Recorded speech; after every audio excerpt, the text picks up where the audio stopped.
12.2 में question number 3। तो ये जो शेप है एरोप्लेन की, हमें इसका एरिया निकालना है। इसमें जो हमारे पास रीजन है, एक रीजन ये है, कौन सा, ये वाला। ये जो रीजन है दिस इज़ रीजन 1, ठीक है। तो इस रीजन 1 के लिए हम एरिया अगर बोलें तो एक तो हो गया रीजन 1, इसका एरिया। तो इसकी साइड कितनी है, इसकी साइड के लिए ये 5 है, तो ये भी मेरी 5 होगी। और ये डिस्टेंस मेरे पास 1 है, क्योंकि ये 1 दे रखा है। तो ये मेरा रेक्टेंगल है, तो रेक्टेंगल की वजह से क्या होगा, अपोजिट साइड हमेशा इक्वल होती हैं, तो ये 1 हो गया। तो मेरे पास जो रीजन 1 के लिए 3 साइड हैं, 5, 5 और 1, तो इसमें हेरॉन्स लग जाएगा। तो हमने क्या किया, हमने बोला एरिया ऑफ रीजन 1। पहले इसका एरिया निकाल लेते हैं।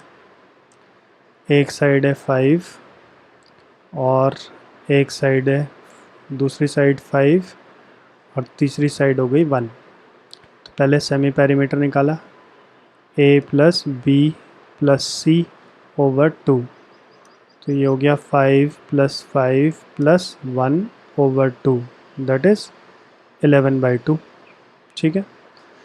फिर s माइनस a निकाल लिया, तो s means 11/2 minus a is 5, तो सॉल्व किया तो 1/2 आ जाएगा। फिर s माइनस b निकाला, दैट इज़ 11/2 माइनस 5 अगेन, तो सॉल्व किया तो 1/2 आ गया। फिर s माइनस c निकाला, 11/2 माइनस 1, तो फिर सॉल्व किया तो 9/2 हो गया। अब एरिया का फॉर्मूला लगाया, area is equal to under root s minus a, s minus b और s माइनस c। तो s का जो वैल्यू है हमारे पास वो है 11/2, s माइनस a का वैल्यू है 1/2, s माइनस b भी 1/2 है और ये है 9/2। तो यहाँ से पहले तो आप ये देखो कि 1/2 1/2 ये एक पेयर है और 1/2 1/2 ये एक पेयर है, तो एक 1/2 यहाँ से बाहर आ गया और एक 1/2 यहाँ से बाहर आ गया। तो बच क्या गया, बच गया 11 × 9। तो 9 का अंडर रूट क्या होता है, 9 का अंडर रूट 3 होता है, तो ये बाहर आ गया 3 एंड ये हो गया 4, बच गया √11। अब क्योंकि मुझे सबका एरिया प्लस करना होगा तो √11 की वैल्यू मुझे चाहिए होगी, तो √11 कैलकुलेट कर लिया, डेसिमल लगाया, 2 0, 3 3 = 9, तो ऊपर से सब्ट्रैक्ट किया 2 हो गया और ये 2 0 नीचे कैरी कर लिए, यहाँ डेसिमल लग गया, तो 3 + 3 हो गया 6। अब 3 लेंगे तो ये हो गया 3 3 = 9, 6 3 = 18। अगेन इसको सब्ट्रैक्ट किया, 10 - 9 8 1 हो गया और 9 - 8 ये भी 1 हो गया। तो फिर यहाँ से 2 0 फिर से नीचे कैरी कर लिए एंड 63 में इस 3 को ऐड कर लिया, तो ये हो जाएगा 66। तो फिर 1 से ही जाएगा, तो 6 6 1, तो इसको लिख लिया 3/4 × 3.31, ये मेरा वैल्यू आया था। तो इसकी एग्जैक्ट वैल्यू निकाल लिया डेसिमल में, तो 3/4 का मतलब हो गया 0.75 × 3.31, तो 3.31 को 75 से मल्टीप्लाई कर लो, तो ये हो गया 5 5 3 = 15, 5 3 = 15, 16 हो गया। फिर 7 7 3 = 21, 2 7 3 = 21 and 2 23, तो 5 12 7 is 8 4 2 और डेसिमल लगेगा 4 प्लेस के बाद, 1 2 3 4, तो ये आ गया 2.4825, इतना सेंटीमीटर स्क्वायर मेरा एरिया आ गया, ठीक है। ये तो आया रीजन 1 का। इसके बाद आप रीजन 2 पे ध्यान दो। रीजन 2 हमारा कौन सा है? रीजन 2 है रेक्टेंगल। ये मेरा रीजन 2 है, ठीक है। तो रेक्टेंगल में एरिया होता है half, area is length into breadth. तो एरिया ऑफ रीजन 2, तो ये हो गया रेक्टेंगल। तो इसका एरिया इज इक्वल टू होगा लेंथ इनटू ब्रेड्थ। तो लेंथ मेरे पास क्या है, यहाँ से लेके यहाँ तक ये पूरा लेंथ है विच इज़ 6.5, ये दे रखा है। तो ये हो गया 6.5 और ब्रेड्थ मुझे ये यहाँ पर दे रखा 1, तो ब्रेड्थ हो गया 1। तो answer is 6.5 centimetre square. Second region का आ गया। फिर है थर्ड रीजन, ये वाला। तो थर्ड रीजन का फिगर अगर हम यहाँ पे अलग से बनाते हैं, एरिया ऑफ रीजन 3, तो ये क्या है, ट्रेपीजियम। इस तरह से है, ऐसे इस तरह से ये हमें ट्रेपीजियम दिया हुआ है। और ट्रेपीजियम में हमें ये दे रखा है, ये 1 है, ये ऊपर वाली ये साइड 1 है, ये साइड हमें नीचे वाली 2 दे रखी है, ये साइड 1 दे रखी है, ये साइड 1 दे रखी है। तो जब ये साइड और ये साइड इक्वल होती हैं, इसको कहते हैं आइसोसेलेस ट्रेपीजियम। तो ऐसे में आप क्या करो, एक परपेंडिकुलर यहाँ पर ड्रॉ कर लो, एक ऐसे यहाँ पर भी परपेंडिकुलर ड्रॉ कर दिया। तो उसकी वजह से क्या होगा, ये अगर मेरा 1 है तो यहाँ से यहाँ तक ये भी मेरा 1 हो गया, ठीक है। अब टोटल ये जो डिस्टेंस है, ये टोटल डिस्टेंस मेरे को 2 दे रखी है।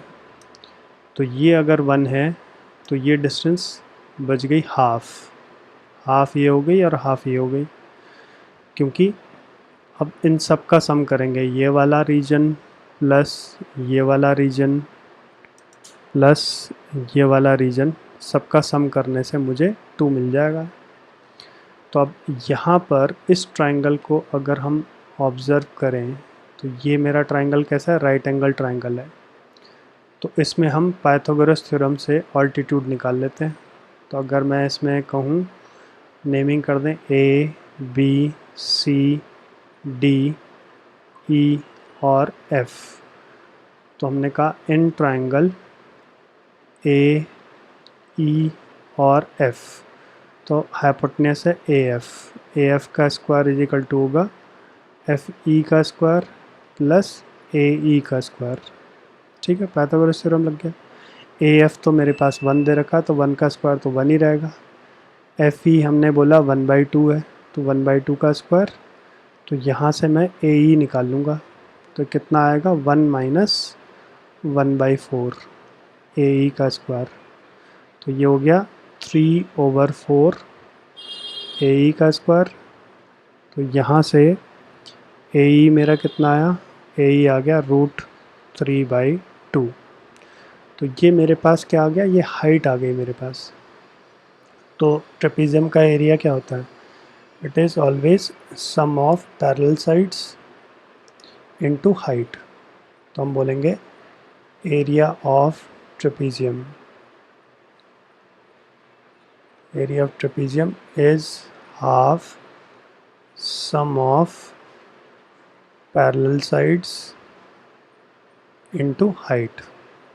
तो पैरेलल साइड्स हमारी क्या क्या दे रखी हैं, ये है 2, ठीक है, एक हो गई 2, और ऊपर वाली जो साइड है ये है 1, तो +1, और हाइट अभी हमने निकाला √3/2। तो इसको सॉल्व किया तो ये हो गया 3/2 इंटू √3/2, तो इट इज़ 3/4 इंटू √3। तो 3/4 का मतलब हो गया 0.75 और √3 का मतलब 1.73।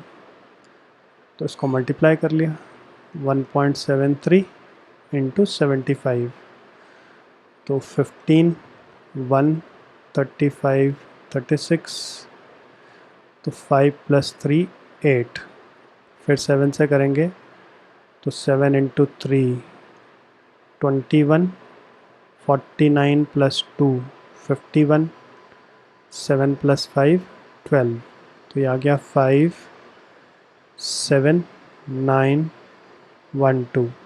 तो डेसिमल लगेगा 4 प्लेस के बाद, 1 2 3 और 4, यहाँ मेरा डेसिमल लग जाएगा, तो इट इज़ 1.2975 इतना सेंटीमीटर स्क्वायर। अब हमारे पास जो एरिया आ गया 1 का आ गया, 2 का आ गया और 3 का आ गया, अब रह गया 4 और 5। ये this is 4 and this is 5, तो दोनों ही क्या हैं, विंग्स हैं। तो विंग्स का जो भी एरिया होगा, मतलब डायमेंशंस जो होंगी दोनों तरफ सेम होंगी, तो सेम होने की वजह से अगर मैं इसका एरिया निकाल लूँगा और ट्वाइस कर दूँगा तो इसका भी एरिया वही आएगा।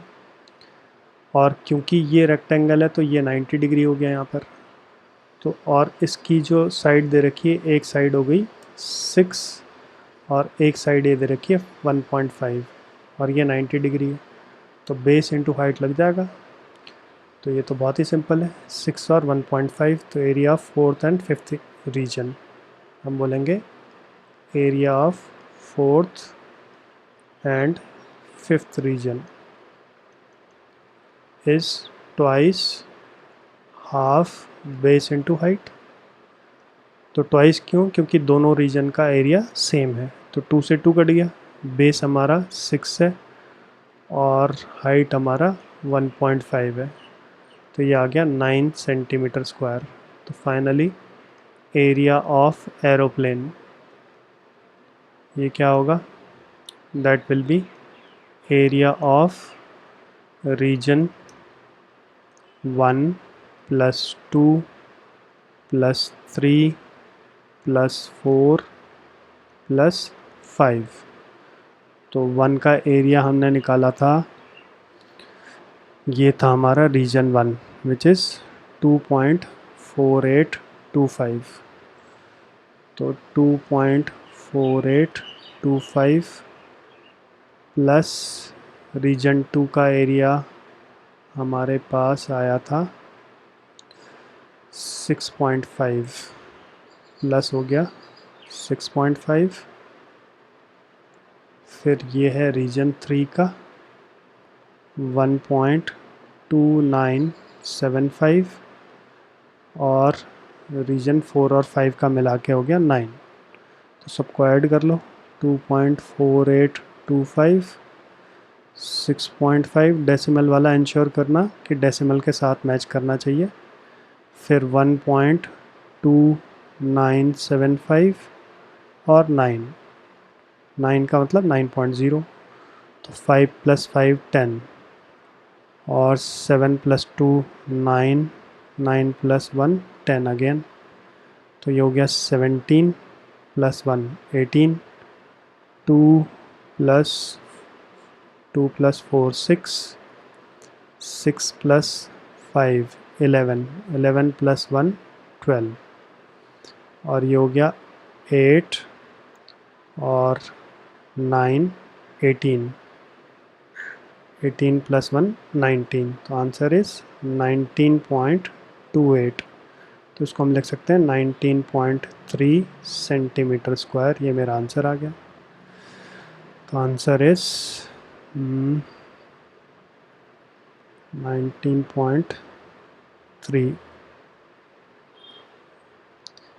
ये हमारा फाइनल आंसर। तो एक बार ब्रीफली हम इसको डिस्कस कर ले रहे हैं, इस क्वेश्चन में हमने किया क्या है।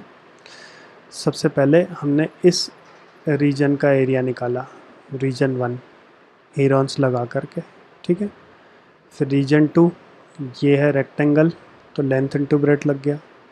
रीजन 3 ट्रेपीजियम है, तो ट्रेपीजियम क्योंकि आइसोसेलेस है, फिर से ध्यान देना आइसोसेलेस मतलब ये दोनों साइड इक्वल है, तो आइसोसेलेस ट्रेपीजियम के लिए आप हमेशा एक परपेंडिकुलर ड्रॉ कर लो, और ये स्क्वायर हो गया मेरे पास ये वाला, तो अगर ये मेरी साइड 1 है तो ये भी 1 हो गई। तो टोटल लेंथ जो मुझे दे रखी थी, बेस जो दे रखा था 2 था, तो 2 में से 1 लेस कर दिया, बच गया 1, तो 1 का हाफ ये होगा और हाफ ये होगा।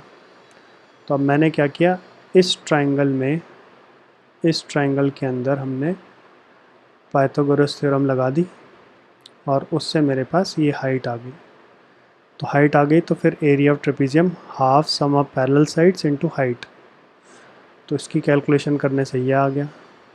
और फिर जो रीजन 4 और 5 था, 4 और 5 रीजन हमारे पास ये है, ये और ये। तो दोनों ही सेम विंग्स हैं। एक का एरिया निकाला तो दूसरे का ट्वाइस कर दिया, मतलब दूसरे का भी निकल जाएगा। तो और यहाँ पर ये 90 डिग्री है क्योंकि ये रेक्टेंगल है, तो हाफ बेस इनटू हाइट लग गया इसमें। उसकी वजह से मेरे पास 4 और 5 का रीजन का एरिया 9 आ गया। बस सबको प्लस कर दिया तो 19.3 मेरा आंसर आ गया। That's it.